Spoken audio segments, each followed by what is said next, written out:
بسم اللہ الرحمن الرحیم۔ السلام علیکم محترم ناظرین و سامعین، اس سے پچھلی جو ویڈیو تھی اس میں آپ سے وعدہ کیا تھا کہ آپ کو نبی پاک صلی اللہ علیہ وسلم کے چچا کے قاتل وحشی کے ساتھ آپ صلی اللہ علیہ وسلم نے بعد ازاں کیا سلوک کیا، اس حوالے سے آپ کی خدمت میں گزارشات رکھوں گا۔ تو انشاءاللہ آج کی اس ویڈیو میں یہ وعدہ آپ سے پورا کیا جائے گا، لیکن اس سے پہلے میں ایک ایسے اعزاز کا تذکرہ کرنا چاہتا ہوں جو غالباً صحابہ کرام میں صرف حضرت حمزہ رضی اللہ تعالیٰ عنہ کو حاصل ہوا۔ غزوہ احد میں حضرت حمزہ رضی اللہ تعالیٰ عنہ شہید ہوئے،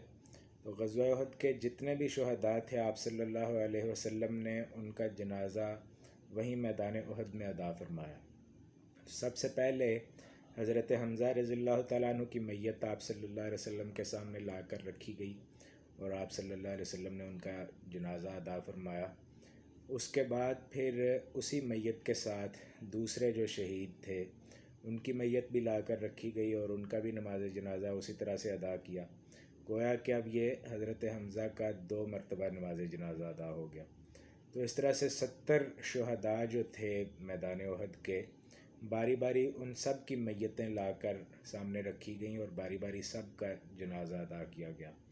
اور حضرت حمزہ کی میت اسی طرح سامنے موجود رہی۔ تو گویا کہ 70 مرتبہ نبی پاک صلی اللہ علیہ وسلم نے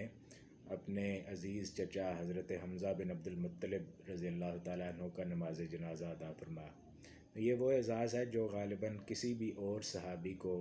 حضرت حمزہ کے علاوہ حاصل نہیں ہے۔ تو جیسا کہ عرض کیا تھا کہ غزوہ احد میں جاتے ہوئے کفار نے، اور خاص طور پر ہند جو کہ ابو سفیان کی زوجہ تھی، اس نے ایک حبشی غلام وحشی سے یہ معاہدہ کیا تھا کہ وہ اگر حمزہ بن عبد المطلب کو قتل کر دے گا تو اسے آزاد کر دیا جائے گا۔ تو اس حبشی غلام نے، جس کا نام وحشی تھا، اس نے حضرت حمزہ کو موقع دیکھ کر غزوہ احد میں شہید کیا، اور اس کے بعد پھر واپسی پہ اس کو آزادی مل گئی۔ اب جب وہ آزاد ہو گیا تو اس نے یہ سوچا کہ یہ سب کچھ جو عرب میں چل رہا ہے، جو قریش کی اور محمد صلی اللہ علیہ وسلم کی آپس میں جنگیں چل رہی ہیں،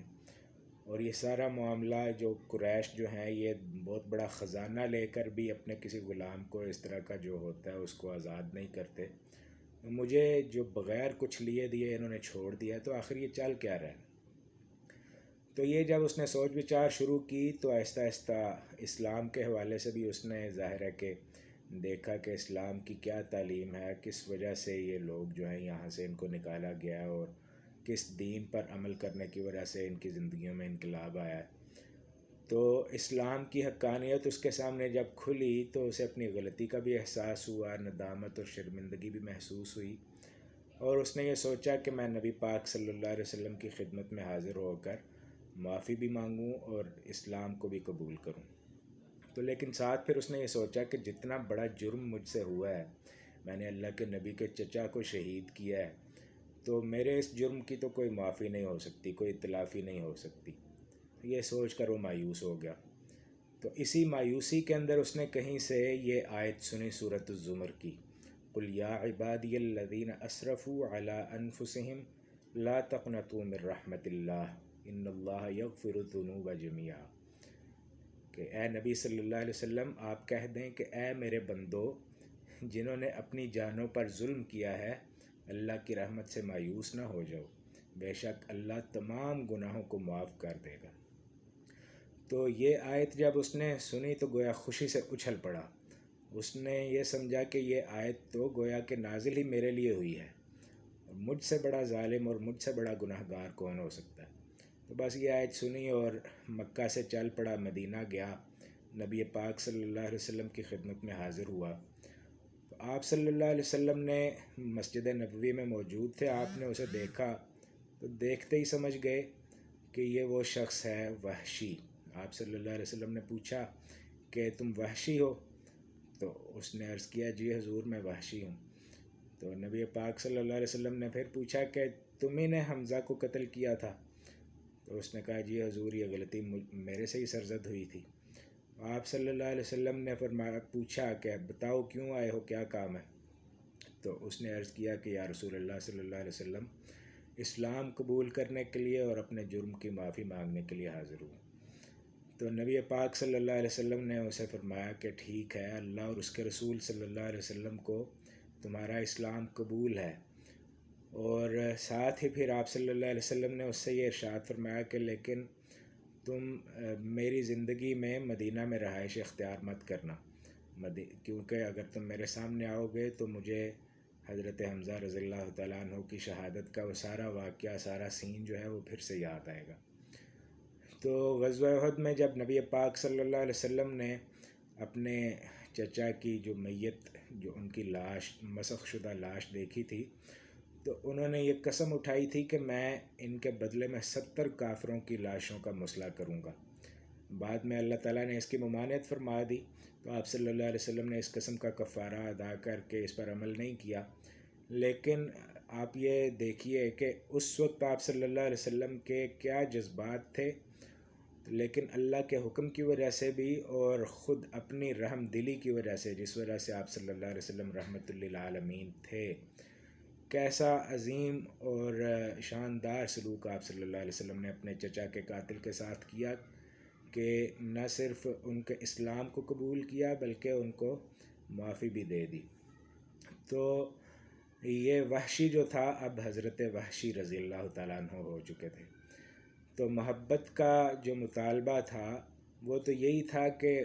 آپ صلی اللہ علیہ وسلم کی خدمت میں حاضر رہ کر اپنی آنکھوں کو ٹھنڈا کرتے رہیں، لیکن وہ محبت تھی، اطاعت کا تقاضا یہ تھا کہ آپ کے حکم پر عمل کریں۔ لہٰذا اطاعت کرتے ہوئے انہوں نے مدینہ میں رہائش اختیار نہیں کی، واپس چلے گئے اور نبی پاک صلی اللہ علیہ وسلم کی زندگی میں دوبارہ مدینہ نہیں آئے۔ بعد میں نبی پاک صلی اللہ علیہ وسلم کے دنیا سے تشریف لے جانے کے بعد حضرت ابوبکر صدیق رضی اللہ تعالیٰ عنہ کے دور میں پھر سے حاضر ہوئے اور روتے ہوئے گزارش کی، عرض کی کہ مجھے نبی پاک صلی اللہ علیہ وسلم نے یہ حکم دیا تھا، اس لیے میں حاضر نہیں ہوا۔ اب میں حاضر ہوا ہوں اور اپنے جرم کی، اپنے گناہ کی تلافی کرنا چاہتا ہوں۔ معافی تو مجھے مل گئی تھی، اب میں تلافی کرنا چاہتا ہوں۔ تو اس وقت نبوت کا جھوٹا دعوے دار مسیلمہ کذاب جو تھا، یمامہ میں اس کے خلاف جنگ کرنے کے لیے حضرت ابوبکر صدیق رضی اللہ تعالیٰ عنہ اپنی ایک فوج بھیج رہے تھے۔ تو اس فوج میں وحشی بھی شامل ہو گئے۔ تو ان کے ذہن میں یہی تھا کہ اسلام کے ایک شعر کو، اللہ اور اس کے رسول کے شعر کو جو میں نے شہید کر کے جو بہت بڑا گناہ کیا تھا، اب میں اسلام کے سب سے بڑے دشمن مسیلمہ کو قتل کر کے اس جرم کی تلافی کروں گا۔ تو اسی ٹارگٹ کو ذہن میں رکھتے ہوئے وہ جنگ میں شریک ہوئے تھے، اور وہی جو ان کا حربہ تھا، یعنی وہ ہتھیار جس سے انہوں نے حضرت حمزہ رضی اللہ تعالیٰ عنہ کو شہید کیا تھا، وہی ان کے پاس اس وقت بھی موجود تھا۔ تو جنگ میں گئے اور جنگ جب بالکل زوروں پر تھی تو انہوں نے موقع دیکھا، مسیلمہ کی طاق میں رہے، اور جیسے ہی ان کو موقع ملا دور سے انہوں نے اس پر اپنا وہ ہتھیار پھینکا اور اس کو بالکل ٹھیک نشانے پر وہ لگا، اور لگنے سے وہ زخمی ہو کر نیچے گرا، اور فوراً گئے اس کے پاس جا کر اس کو قتل کر دیا۔ اور ساتھ ہی اس کو قتل کرنے کے بعد اللہ تعالیٰ کا شکر ادا کیا، سجدہ شکر ادا کیا کہ اللہ، میں نے جو بہت بڑا جرم تیرے ایک عظیم بندے کو قتل کر کے کیا تھا، آج میں نے تیرے سب سے بڑے دشمن کو قتل کر کے اس کی تلافی کرنے کی کوشش کی ہے۔ تو حضرت وحشی رضی اللہ تعالیٰ عنہ کی زندگی میں بھی ہم سب لوگوں کے لیے یہی سبق ہے کہ ہم جتنے بھی گناہ گار ہوں، جتنے بھی زیادہ ہم خطا کار ہوں، تو ہمیں پھر سے اللہ رب العالمین کی طرف پلٹنا چاہیے، رجوع کرنا چاہیے، اور اپنے گناہوں کی معافی بھی مانگنی چاہیے، اور ان گناہوں کی تلافی کرنے کی کوشش بھی کرنی چاہیے۔ اللہ تعالیٰ سے میری دعا ہے کہ ہمیں صحابہ کرام کی زندگیوں کو سننے، سنانے اور ان پر عمل کرنے کی توفیق عطا فرمائے۔ انشاءاللہ